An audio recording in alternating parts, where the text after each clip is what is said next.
दोस्तों नमस्कार। मैं doctor Ashish Sharma desire university से सभी व्यूअर्स का अभिनंदन करता हूं। पिछले वीडियो में हमने पितृ कर्म के बारे में बताया था कि ये जो पितृ श्राद्ध जिसको हम बोलते हैं 29 सितंबर से लेकर 14 अक्टूबर तक है।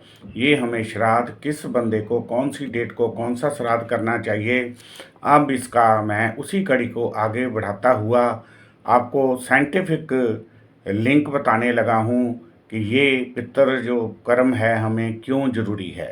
हमारे भीतर प्रवाहित खून में हमारे पितरों के अंश भी होते हैं, जिसमें को उतारने के लिए हमें कर्जदार होते हैं। इसी को उतारने के लिए हमें श्राद्ध हमें करने चाहिए। हमारे पिता के शुक्राणुओं के साथ जीव माता के गर्भ में जाता है। इसमें 84 अंश होते हैं, जिसमें 28 अंश जो होते हैं हमारे पिता के खून के होते हैं। हमारे भीतर की एनर्जी से ये पैदा होते हैं और 56 अंश हमारे पूर्वजों के होते हैं, जिसमें 15 अंश हमारे दादा के होते हैं और 10 अंश परदादा के होते हैं। 6 अंश उसके पिता के होते हैं, यानी कि दादा के पिता के होते हैं। 2 अंश दादा के पिता के होते हैं।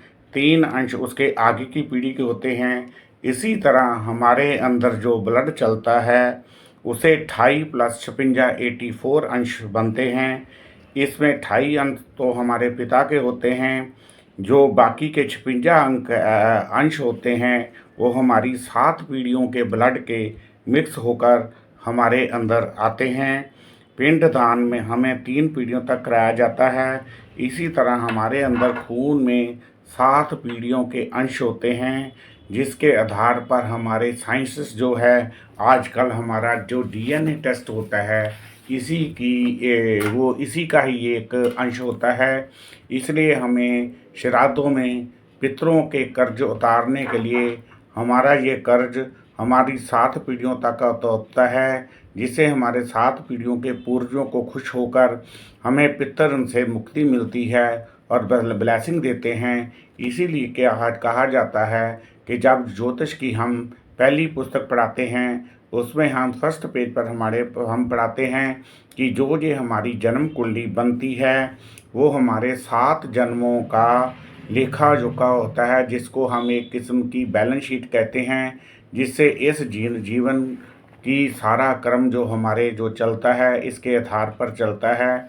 इसलिए सभी इस वीडियो को सुनने वालों को मेरी रिक्वेस्ट है कि ये जो 15 दिन हमें श्राद्धों के मिले हैं अपने पूर्वजों के निमित्त, ये श्राद्ध कर्म टेक्निकल तरीके से एक अच्छे पास्टर ब्राह्मण को बुलाकर उनका श्राद्ध करें।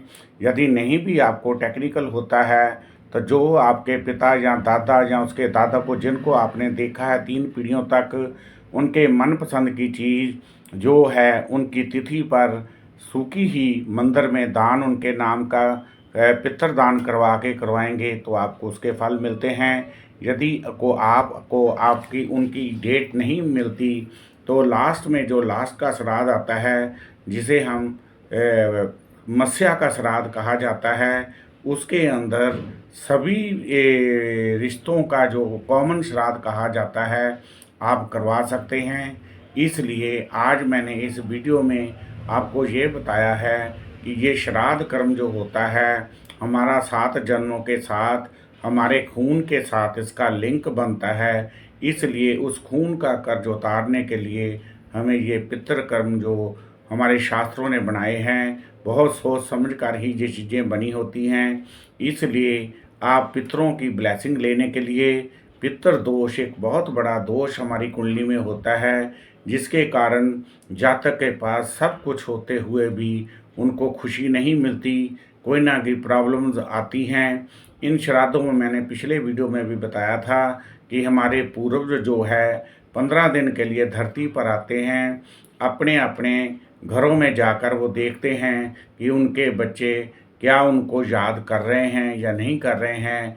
यदि याद कर रहे होते हैं, उनकी फ़ोटो के ऊपर हमने माला साफ़ सुथरी करके फूल आदि चढ़ाए होते हैं तो वो खुश होकर हमें ब्लेसिंग दे जाते हैं। यदि उनके नाम का कुछ दिया तक भी नहीं घर में चलता तो वो डी ब्लेसिंग देकर हमें पितृ ऋण को और स्ट्रॉन्ग कर जाते हैं। ये मेरा आज का वीडियो था। अच्छा लगा हो तो हमारा यूट्यूब पे डिजायर यूनिवर्सिटी नाम से चैनल है, उसको लाइक और सब्सक्राइब कीजिए ताकि आने वाले इसी श्रृंखला में आपको वीडियो मिलते रहें। धन्यवाद। Doctor RC. Sharma, Desire University Jalandhar. 9780050013 9888222326। धन्यवाद। Doctor RC. Sharma, Desire University Jalandhar.